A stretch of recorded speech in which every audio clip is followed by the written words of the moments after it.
The roar in the Roaring '20s was the birth scream of the modern. America was now about to leave behind the formative experience of its rural past and embrace the promise of an urban future. But progress would have its price. A sudden, wrenching departure from the certainties of the traditional and the familiar, spread by an emerging mass media, movies and the radio. Things that seem old and familiar now were just beginning to take shape in the 1920s.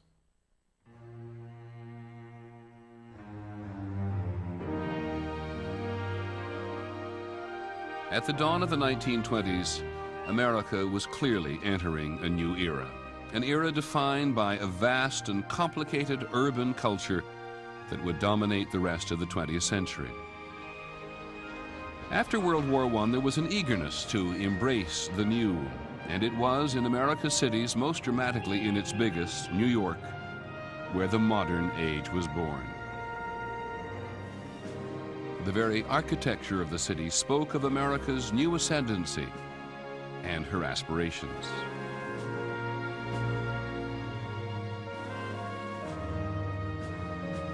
The skyscraper was an example of the new form achieving a kind of thrilling scale and nobility. More people worked there than lived in the average small town in America.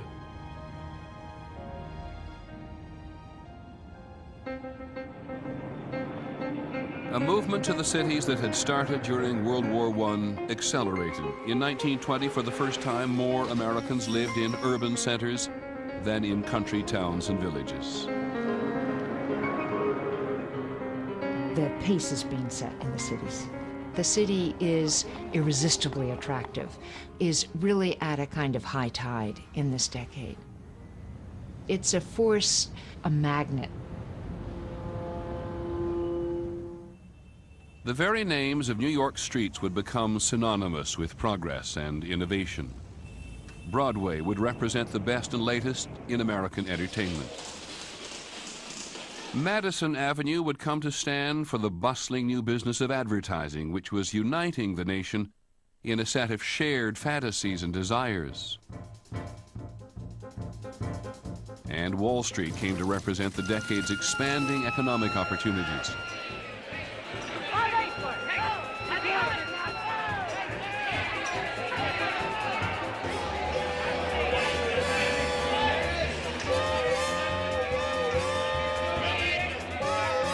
Wall Street was where the action was. People came from everywhere to get in on it. The reason I come to New York was there was nobody there after they closed the mines in 1926 in Pennsylvania. There was no money coming there. This fella Jerry got me the first job.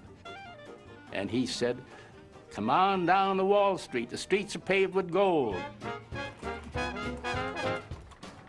It seemed that way, too, on Park and Fifth Avenues, where the tycoons lived. The number of millionaires in the 1920s jumped 400% over the previous decade. The 20s' feeling of limitless horizons was fueled by their lavish lifestyle.